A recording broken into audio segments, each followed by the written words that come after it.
안녕하세요. 사연을 부탁해입니다. 오늘의 사연을 소개하겠습니다. 우리 부모님은 세상에서 가장 쿨하다고 할 정도로 아들 며느리 일에 일절 관여하지 않았습니다. 결혼을 한 자신 일에 관여를 하는 것만큼 어리석은 일이 없다는 말을 하곤 했으니까요. 오빠가 결혼하기 훨씬 전부터 같은 말을 반복하곤 했었기에 오빠와 저 또한 그게 당연하다고 생각한 채 지냈습니다. 우리가 대학을 졸업하고 취업을 했을 때 부모님이 우리를 앉혀놓고 말을 했거든요. 니들 대학까지 졸업시켰으면 우린 할 일 다 끝난 거야. 그러니까 앞으로 니들 앞날은 니들이 알아서 잘 살아가도록 해. 늘 말하지만 니들 결혼에 대해서도 우린 왈가왈부하지 않을 거니까 그렇게 알고 있고 니들이 알아서 잘 준비해. 부모님의 말에 우리 남매는 고개를 끄덕이며 그동안 키워주신 것에 대한 감사 인사를 했습니다.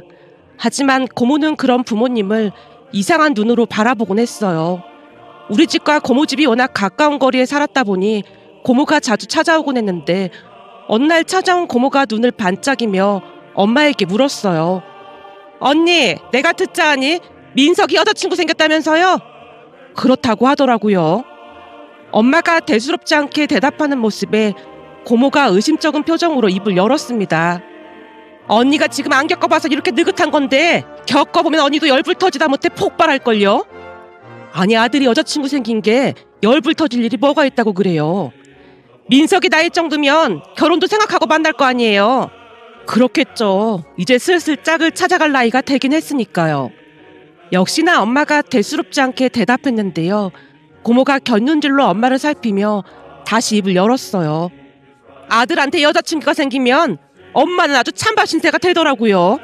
그러니까 엄마 선물 안 사더라도 여자친구 선물은 꼭 사고 아주 끔찍히 챙긴다니까요. 우리 아들도 봐봐요. 지 엄마 생일은 언제인 줄도 모르면서 지 마누라 생일은 하늘이 두 쪽이나도 챙긴다니까요. 한마디로 언니도 이제 그 여우 같은 여자친구한테 아들 빼앗긴 거나 다름없어요.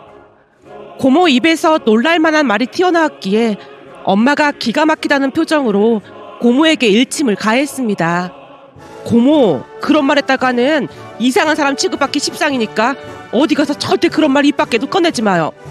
내가 틀린 말 했어요?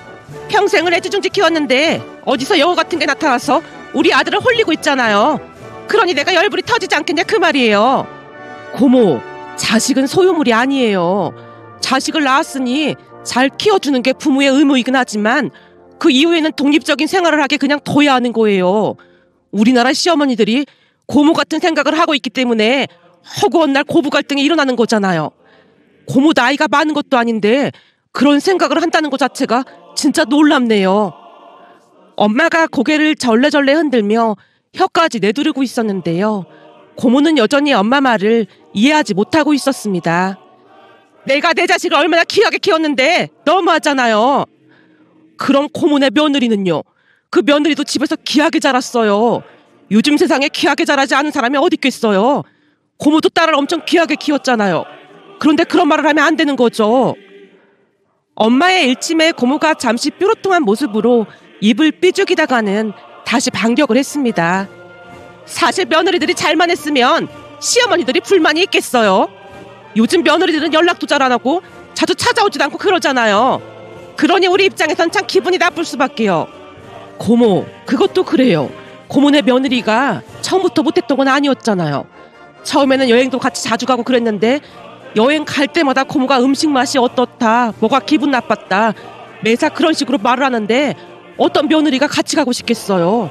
제가 볼 때는 자업자득인 거예요. 말로는 딸같이 생각한다고 하고선 행동은 그냥 종부리듯 하려고 하니까 며느리들이 아주 학을 떼는 거 아니겠어요. 거기다 시어머니 당신들도 며느리였던 적이 있으면서 정작 며느리들을 가장 힘들게 하는 게 시어머니들이잖아요. 저는 그게 참 이해가 안 돼요. 고모도 그래요. 며느리를 가족이 아니고 적이라고 생각하잖아요. 제가 언제 적이라고 생각했다는 거예요. 방금도 아들 빼앗아간 불려시라면서요. 어쩜 아들을 빼앗겠다는 말을 쓸 수가 있는 건지 저는 고모가 이해가 안 돼요. 그러면 고모도 고모부를 시어머니한테서 빼앗은 거겠네요. 라며 엄마가 쉴 새 없이 고모에게 쏟아붓고 있었는데요. 엄마 말에 화가 치밀어 올랐던 것인지 고모가 코뿔소 마냥 씩씩거리더니 비웃듯 엄마에게 말했어요. 그럼 언니는 절대로 안 그런다 그런 말인 거죠? 내가 앞으로 잘 지켜볼 테니까 언니는 계속 그렇게 고상하게 사세요. 라며 고모가 문을 박차고 나가버렸습니다. 그 모습에 엄마가 다시 고개를 절레절레 흔들고 있었고요. 엄마, 고모 진짜 화난 것 같은데 괜찮을까? 괜찮아. 이런 건 누군가 계속해서 옆에서 말을 해줘야 알지. 안 그랬다가는 평생 모른다니까. 그러면서 허구한 날 며느리 뒷담화만 하고 다니잖니. 아니 딸한테는 안 그러면서 왜 유독 아들한테 집착을 하냔 말이야. 아들을 남편처럼 생각하니까 그런 거 아니겠어? 그러니 며느리 입장에서는 얼마나 끔찍하겠어. 하긴 고모가 좀 심하긴 했어. 그러니 지금 새언니가 자주 찾아오지도 않고 그러잖아. 새언니 입장에서는 치가 떨릴 수밖에 없을 것 같긴 해. 내 말이 그 말이야. 어쩜 그런 말을 할 수가 있는 건지 이해를 할 수가 없다니까. 그 정도면 집착이야, 집착. 그러니 요즘 이혼하는 사람들이 그렇게나 많은 거야. 요즘 세상에 누가 참고 살겠어. 엄마 아빠는 그렇게 되지 않으려고 노력하는 거야. 치가 떨린다는 듯이 엄마가 온몸을 부르르 떨었습니다. 그동안 고모의 만행을 고스란히 지켜봤던지라 엄마가 더욱 그러지 않았나 싶었습니다. 그렇게 몇 년 뒤 오빠가 결혼을 했지만 부모님은 철저히 거리를 유지한 채 지내려 노력했습니다. 그런데 우리 집은 부모님이 문제가 아니라 새언니로 인해 문제가 발생하기 시작했는데요. 새언니는 우리 가족이 자신을 배척한다는 말을 입에 달고 살았습니다. 그 사건의 시작은 아빠 생신을 앞두고 일어났습니다. 새언니가 집으로 가족들을 모두 초대해서 말을 꺼냈어요. 조금 있으면 아버님 생신이신데 이번 기회에 다 같이 여행 가는 건 어떨까요? 예, 그동안 우리는 그냥 식사 정도만 했다. 니들 불편하게 여행은 무슨 여행을 가. 그냥 하던 대로 식사나 하자꾸나. 그래도 같이 여행 가고 그러면 서로도 가까워지고 좋지 않을까요? 내가 듣자하니 네 시누이가 식당도 알아보고 있던 모양인데 이번에는 그냥 식사나 하자꾸나. 그래도 같이 여행 가면 좋을 텐데 많이 아쉽네요. 입이 대빨 나와 있는 새언니의 모습에 부모님이 조금 눈치를 보는 듯 했지만 그냥 못 들은 척하는 것 같아 보였습니다. 우리 가족이 자주 가던 식당이 있었는데 그 식당이 워낙 인기가 많다 보니 미리 예약을 해야만 했기에 제가 한 달 전에 예약을 하고 부모님에게 전달을 했거든요. 그런데 식사하기 일주일 전쯤 새언니에게 급한 일이 생겼다고 연락이 왔어요. 아가씨 어떡하죠? 아버님 생신 때 식당 예약한 거 있잖아요. 그거 날짜를 바꿀 수는 없는 거죠? 무슨 일 있는 거예요? 아니 그때 하필 친정에 일이 생겨서요. 해외에 살던 이모가 갑자기 들어온다고 하시네요. 아빠 생신 맞춰서 예약한 거라 그냥 진행해야 될 것 같은데요. 혹시 두 분 참석 못하시면 우리끼리 그냥 식사해도 되니까 너무 걱정하지 마세요. 저기 그이는 갈 수 있을 것 같아요. 아 그럼 그렇게 알고 있을게요. 라며 제가 전화를 끊었습니다. 그 뒤 아빠 생신날이 되었고 새언니를 제외한 가족들끼리 식사를 하고 즐거운 시간을 보냈는데요. 다음날 새언니가 전화를 해서는 이상한 소리를 하는 게 아니겠어요? 아가씨, 저 너무 서운했어요. 네? 그게 무슨 말씀이세요? 아니, 제가 시간이 안 된다고 말을 하면 당연히 날짜를 옮길 줄 알았거든요. 그게 우리는 그동안 그렇게 했는걸요. 저번 생신 때는 제가 일이 있어서 참석을 못했지만 오빠가 두 분 모시고 식사를 했거든요. 부모님 두 분 다 그다지 신경 쓰지 않으니까 걱정 안 하셔도 될 것 같아요. 제 나름대로 새언니가 불편하지 않도록 이야기를 했는데요. 순간 새언니가 볼멘 소리를 했습니다. 아니 그게 아니라 이제는 저도 가족인데 너무 냉정한 것 같아서 하는 말이죠. 네? 냉정하다니요? 그렇잖아요. 가족 중 누군가가 못 갈 상황이라면 대부분은 날짜를 바꾸지 않나요? 언니 그때도 말씀드렸지만 그 식당 부모님께서 좋아하는 식당이고 예약하기도 힘든 식당이에요. 그래서 아빠 생신에 맞춰서 미리 예약을 했던 거라 그냥 진행했던 것 뿐입니다. 그리고 무엇보다도 부모님이 괜찮다고 그냥 진행하라고 했던 거고요. 다시 한번 말씀드리지만 우리 부모님 그런 거 개의치 않는 분들이니까 신경 쓰지 마세요. 아니 그래도 저는 좀 이해가 되질 않네요. 모름지기 가족이라고 하면 모든 걸 같이 해야 하는 거잖아요. 근데 가족들이 저를 배척하는 느낌이 들어서 기분이 썩 좋지가 않았어요. 새언니의 말에 조금은 기분이 나빴지만 잘 마무리하고 전화를 끊었는데요. 제 입장에서는 기분이 나쁠 수밖에 없었습니다. 제가 예약을 급하게 한 것도 아니었고 이미 한 달 전에 예약을 했던 건데 새언니 본인 일로 인해 변경하게 되는 것에 대해 오히려 미안해야 하는 게 아닌가 싶었거든요. 하지만 평소 절대로 신우익 짓을 하지 말라고 엄마가 신신당부를 했기에 아무에게도 말을 하지 않은 채 그냥 삭히고 말았습니다. 그렇게 시간이 지나 엄마 생신날이 다가왔고 새언니가 꼭 가족여행을 가자고 어찌나 야단이던지 결국 제주도로 여행을 가기로 했는데요. 펜션을 알아보고 있던 제게 엄마가 넌지시 물었어요. 각자 방에서 지내는 게 네 새언니 입장에서는 편하지 않을까 싶은데 펜션보다 호텔로 잡지 그래. 그런가? 알았어. 그럼 호텔로 예약할게. 라며 제가 호텔로 예약을 했습니다. 예약을 하고 새언니에게 물어봤더니 새언니도 흔쾌히 대답을 했고요. 그 뒤 제주도에서 즐거운 시간을 보내고 돌아왔는데요.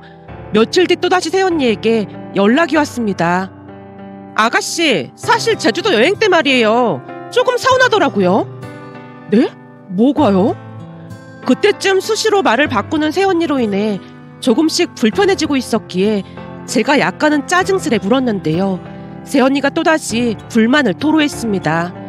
아니, 제 생각에는 이왕이면 호텔보다는 펜션이 낫지 않았나 싶어서요. 독재 펜션에서 다 같이 지내면서 얘기도 많이 하고 그랬으면 많이 친해졌을 텐데 호텔을 잡아서 친해질 기회가 없었던 것 같아서요. 호텔 예약하기 전에 제가 물어봤을 때 새언니도 괜찮다고 했잖아요. 그거에 아가씨가 워낙 똑부러지게 이야기를 하니까 제가 말을 할 수가 없었던 거고요. 그런 것 정도는 아가씨가 알아서 했어야 하는 게 맞지 않나 싶네요. 라며 전화를 끊었는데요. 그쯤에서는 진짜 성격이 이상한 사람이 아닌가 하는 생각마저 들었습니다.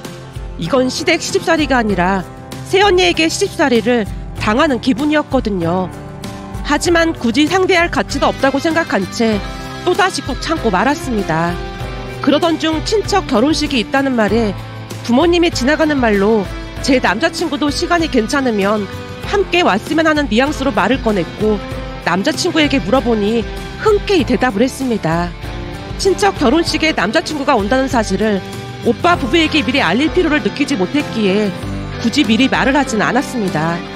그렇게 친척 결혼식 날 친척들에게 남자친구를 소개했고 다들 남친을 반갑게 맞이했습니다. 그런데 그날 새언니에게 또다시 전화가 걸려왔는데요. 이번에는 울먹이기까지 하면서 제게 따져 물었습니다. 아가씨, 진짜 너무한 거 아니에요? 제가 뭘요? 오늘 아가씨 남자친구 온다는 사실을 저만 모르고 있었잖아요.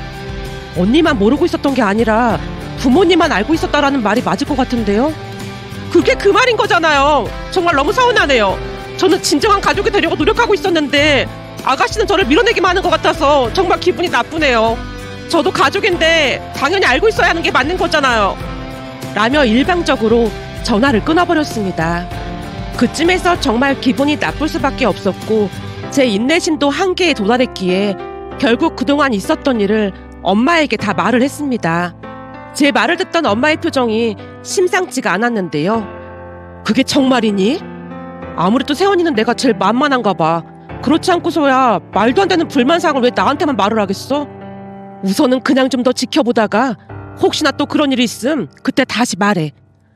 엄마 역시 어이없다는 그런 표정이었습니다. 그런데 그 뒤 또 문제가 생길 줄 누가 알았겠습니까? 어느 날 남자친구가 집에 놀러오면서 빈손으로 오기 그렇다며 물었습니다. 아무리 그래도 빈손으로 가기 그런데 뭘 사가지고 가면 좋을까? 처음 보는 사이도 아닌데 안 그래도 돼. 그래도 그건 아니지. 그럼 다 같이 구워 먹을 수 있게 한우 사갈까?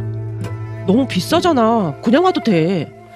제가 말렸지만 남친이 굳이 한우 세트를 사왔고 엄마가 오빠랑 새언니도 불렀다며 급히 해산물을 사러 갔습니다.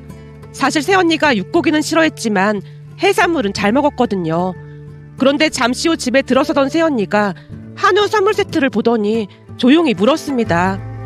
혹시 한우 세트 사온 거예요? 아, 남자친구가 빈손으로 오기 좀 그렇다고 사왔더라고요. 솔직히 난 한우 별로 안 좋아하는데. 순간 새언니의 표정이 일그러졌기에 엄마가 급히 말을 꺼냈습니다. 얘, 걱정하지 마라. 우리가 더 좋아하는 해산물도 사놨으니까. 하지만 새언니의 표정은 내내 어둡기만 했는데요. 역시나 다음날 새언니에게 또다시 전화가 걸려왔습니다. 그래서 이번에는 통화 내용을 녹음까지 했는데요. 아가씨, 진짜 너무한 거 아니에요? 제가 육고기 싫어하는 거 잘 알면서 굳이 한우를 사오는 건 좀 그렇잖아요. 언니, 그 한우는 제 남자친구가 사온 거잖아요. 근데 언니가 이런 이유를 진짜 모르겠네요. 그니까 그런 말을 미리미리 했어야죠. 대체 무슨 말을 했어야 한다는 거예요? 제가 육고기 별로 안 좋아한다는 말이요. 아무리 생각해봐도 아가씨는 저를 진정한 가족으로 생각하지 않는 것 같아요. 라며 새언니가 울먹이며 또다시 전화를 끊어버렸습니다. 그리고 저는 녹음한 내용을 엄마에게 들려줬고요. 녹음된 내용을 듣던 엄마가 기가 막히다는 듯이 입을 열었습니다. 아니, 살다 진짜 별 꼬라지를 다 보겠네. 그놈의 진정한 가족은 오지게도 찾네 그래. 허구한 날 가족같이 생각 안 한다면서 나를 갈궜다니까. 진짜 너무한 거 아니야? 제 말에 엄마의 얼굴이 점점 어두워져 갔는데요. 그 뒤 며칠이나 지났을까요? 엄마가 무슨 생각을 한 것인지 새언니에게 연락을 했습니다. 얘, 우리가 해산물을 좀 사놨는데 같이 식사하자꾸나. 너 해산물 좋아하잖니? 네? 오늘이요? 그래, 가족이 돈독해지려면 자주 얼굴 보고 그래야 하지 않겠니? 우린 널 진정한 가족으로 생각하니까 빨리 건너오렴. 순간 엄마 입가에 알 수 없는 미소가 번지고 있었습니다. 잠시 후 오빠 부부가 집에 도착을 했고 엄마가 정성껏 상을 차렸습니다. 밥상에 해산물이 가득한 모습을 보며 새언니가 신나서 외쳤어요. 어머님, 정말 고맙습니다. 잘 먹겠습니다. 가족끼리 고맙고 할 게 뭐가 있어. 얼른 먹자꾸나. 엄마 말이 끝나자마자 새언니가 개눈 감추듯 해산물을 먹어치웠는데요. 우리 가족은 해산물을 그다지 좋아하지 않았기에 그저 구경만 하는 수준이었습니다. 하지만 새언니는 그런 가족들을 아랑곳하지 않고 혼자 그릇을 비워나갔습니다. 곧 새언니가 배를 두드리며 만족한 듯 입을 열었어요. 아, 잘 먹었다. 어머님, 정말 잘 먹었어요. 그래, 잘 먹었니? 네가 이렇게 피를 나는 가족같이 대해주니 얼마나 고마운 줄 모르겠구나. 엄마가 약간은 가시돋친 말로 새언니에게 일침을 가하고 있었지만 전혀 눈치채지 못한 모양으로 새언니가 대답했습니다. 당연하죠. 결혼을 했으니까 당연히 그렇게 지내는 게 마땅한 거죠. 그렇구나. 그래서 말인데 네 시누이한테 듣자 하니 그동안 우리가 널 진정한 가족으로 대해주지 않는 것 같아서 많이 서운했다며? 사실 좀 서운하긴 했어요. 왠지 모르게 저만 배척하는 기분이 들었거든요. 그랬구나. 네 진심도 몰라주고 우리가 너무 생각이 짧았던 것 같구나. 그 부분은 진심으로 사과하마. 정말요? 어머님께서 이렇게 진심으로 사과를 해주시니까 그럼 저도 다 이해하고 넘어갈게요. 역시나 우리 며느리가 속도 이렇게나 깊다니까. 그래서 말인데 네가 우리 딸한테 했던 말들을 내가 곰곰이 되짚어보니 잘못한 게 한두 가지가 아니라는 생각이 들어서 잠이 안 오지 뭐니. 아니에요 어머님, 앞으로 잘하시면 되는 거죠. 그래, 그래서 네 말대로 이제부터는 진정으로 널 우리 가족으로 받아들일 생각이니까 지금부터 내가 하는 말 잘 들으렴. 엄마가 잠시 말을 멈춘 뒤 새언니를 뚫어져라 바라봤는데요. 엄마 사과가 마음에 들었던 것인지 새언니가 방실방실 웃고 있었습니다. 그런데 그 순간 엄마 입에서 충격적인 말이 새어나왔어요. 자, 그럼 지금부터 내 말 잘 들어라. 내가 그동안 여기저기에 들어보니 며느리는 딸이 아니니까 서로 예의를 지켜야 한다고 해서 나름 너한테 예의를 지켰던 건데 넌 그게 서운했다고 하니 내가 얼마나 어리석은 짓을 했던 것인지 알겠더구나. 그래서 말인데 김장할 때 며느리인 넌 안 부를 생각이었거든. 근데 깊고 깊은 네 생각을 따라야 하니 앞으로 너도 참석하렴. 네 진심을 몰라줘서 정말 미안하구나. 네? 김장을요? 그래, 본디 김장이라고 하면 가족들이 먹을 김치를 만드는 일뿐만 아니라 도란도란 이야기를 나누면서 가족 단합도 하고 그런 의미가 있는 법인데 우리가 네 기쁜 뜻을 미처 헤아리지 못했던 것 같구나. 그러니까 앞으로 꼭 참석하도록 하렴. 아, 그러니까 김장에 참석하란 말씀이신 거죠? 새언니가 안절부절 못한 채 대묻고 있었지만 들은 척도 하지 않고 엄마가 다시 말을 이어갔습니다. 그럼 김장은 참석하는 걸로 알고 있으마. 거기다가 니들이 결혼한 뒤로 혹시나 네가 눈치 볼까 싶어 제사도 합쳤었거든. 근데 가족끼리 눈치 볼 게 뭐가 있겠어. 본디 가족이라면 다 같이 모여서 제사 음식 만들면서 화목을 다지고 그래야 하는 거잖니. 그래서 합친 제사를 다시 원상복구할 생각이니까 너도 매번 참석해서 진정한 가족의 모습을 보여줬으면 좋겠구나. 네? 제사를요? 요즘은 제사 많이 없애기도 하던데 굳이 복구할 필요가 있을까요? 아니지. 너만 소외시키고 그동안 널 진정한 가족으로 생각하지 않은 것 같아서 내가 반성을 많이 했다. 그러니 앞으로 너도 모든 제사에 참석해주기 바란다. 그동안 네만 몰라줘서 정말 미안하구나. 엄마가 새언니 손까지 꼭 잡고는 다시 한번 사과를 했는데요. 그쯤에서 새언니 표정이 말이 아니었습니다. 하지만 거기서 끝나지 않았고 엄마가 다시 말을 이어갔어요. 그리고 마지막으로 그동안 우리가 매달 봉사활동을 가는 보육원이 있어. 이건 오래전부터 했던 건데 이것도 꼭 좀 참석하렴. 네 맘이 그런 줄 알았으면 우리가 진즉에 봉사활동에 데리고 가는 건데 네 맘도 몰라주고 내가 나이를 헛먹었다는 생각까지 들더구나. 그러니 너도 꼭 참석하렴. 이제 와서 곰곰이 생각해보니 네가 진정한 가족이 되려고 회사까지 그만둔 걸 내가 이제 알았지 뭐니. 앞으로는 내가 주의하고 또 주의하마. 엄마가 다시 한번 새언니에게 사과를 했고 새언니가 몹시 당황한 채 어쩔 줄을 몰라 하고 있었어요. 그날 새언니는 침울한 표정으로 집으로 돌아갔는데요. 며칠 뒤 새언니가 찾아와서 진지한 표정으로 입을 열었습니다. 어머님, 저 있잖아요. 다시 취업했어요. 뭐? 취업을 했다니 그게 무슨 말이야? 살아보니까 그의 월급으로는 도무지 생활이 안 되더라고요. 그래서 알아보다가 동네 마트에 계산한 자리가 있다고 하길래 바로 취업했어요. 뭐? 너 기존에도 서비스업에 있다가 힘들어서 못하겠다며 결혼하자마자 회사 그만뒀었잖니. 그게 그렇긴 한데 배운 게 도둑질이라고 아무리 찾아봐도 할 수 있는 게 이거밖에 없더라고요. 그래서 부랴부랴 취업했어요. 근데 제가 보니까 이 계산원이 교대근무로 돌아가더라고요. 그래서 밤 늦게까지 일하고 주말에는 잘 쉬지도 못해서 앞으로 시댁에 자주 못 올 것 같아서요. 네가 진정한 가족으로 대해달라고 해서 내가 열심히 노력하고 있었는데 그럼 우린 진정한 가족이 될 수 없는 거잖니. 이를 어쩌면 좋다니. 큰일이구나. 그럼 시간 날 때마다 틈틈이 들르던지. 그게 제가 보니까 이 마트 계산원이 엄청 바쁘고 그렇더라고요. 암튼 앞으로 자주 못 올 것 같으니까 이해 좀 해주세요. 아가씨, 앞으로는 너무 바빠서 아가씨한테 연락도 잘 못할 것 같아요. 그러니까 아가씨도 이해 좀 해주세요. 라며 새언니가 급히 집으로 돌아갔는데요. 엄마 작전이 통했던 모양으로 제게 다시는 연락을 해오지 않았습니다. 거기다 요즘은 새언니 얼굴을 보기도 힘들 정도인데요. 오빠 말로는 마트 계산원으로 나름 열심히 일을 하고 있다고 했습니다. 얼마 전에는 엄마가 오빠 부부를 앉혀놓고 조용히 말을 꺼냈어요. 진정한 가족은 서로를 응원해주는 거잖니. 그래서 우린 자식들한테 재산 한 푼도 안 주고 다 쓰고 갈 참이야. 우리 딸이 이만큼 키워준 것만으로도 대단하다고 응원해주더구나. 진정한 가족인 니들도 응원해줄 거지? 우리 며느리 덕분에 진정한 가족의 의미를 깨닫게 돼서 얼마나 다행인지 모르겠다. 역시 이래서 집안에 사람이 잘 들어와야 한다니까. 그럼 나중에 저희 도와주기로 했던 건 어떻게 되는 거예요?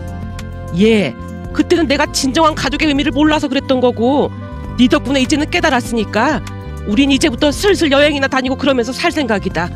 우리 며느리가 우리한테 부담 주지 않으려고 취업까지 했는데 내가 뭘 걱정하겠니? 요즘 젊은 사람들은 부모 재산 탐내고 난리도 아니던데 어쩜 우리 며느리는 열심히 맞벌이를 해서 스스로 살아갈 생각까지 하고 우리가 며느리 복이 있는 게 확실하다니까. 진정한 가족이 뭔지 깨닫게 해줘서 정말 고맙구나. 라며 엄마가 새언니 등을 토닥여주고 있었는데요. 사실 나중에 부모님이 가지고 있던 아파트를 처분해서 우리 남매에게 공평하게 나눠주기로 했었거든요. 그런데 그날 엄마가 오빠 부부에게 없었던 일로 하자고 했고 얼굴까지 시뻘개진 채 새언니가 집으로 돌아갔습니다. 어느 날은 엄마가 속 시원하다는 듯이 말을 꺼냈어요. 아유, 얼마나 속이 시원한지 10년 묵은 채증이 싹 다 내려갔네. 엄마가 한박 웃음을 지었습니다. 그렇게 새언니는 여전히 마트에서 계산원으로 일을 하고 있는데요. 아파트 전세 대출을 꽤 받았던지라 이자 부담이 많다 보니 둘이 엄청 아끼면서 산다고 했어요. 거기다 이 사태가 새언니 때문에 일어난 일이라며 오빠가 대놓고 새언니를 달달 볶아대고 있다고 합니다. 덕분에 새언니가 잔뜩 주눅이 든 채 오빠 눈치만 보고 있다네요. 그 뒤 우리 집에도 다시 평화가 찾아왔습니다. 새언니의 행동을 보며 문득 되로 주고 말로 받는다는 말이 떠올랐는데요. 그래도 다행인 건 그렇게 악한 사람은 아니었던지 여전히 마트에서 열심히 일을 하면서 대출금을 갚기 위해 노력은 하고 있다고 합니다. 며칠 전 새언니의 얼굴을 봤는데 고생을 하긴 했던 모양으로 살이 많이 빠진 모습이었습니다. 그 모습에 예전 일들이 떠올라 이렇게 글 남겨봅니다.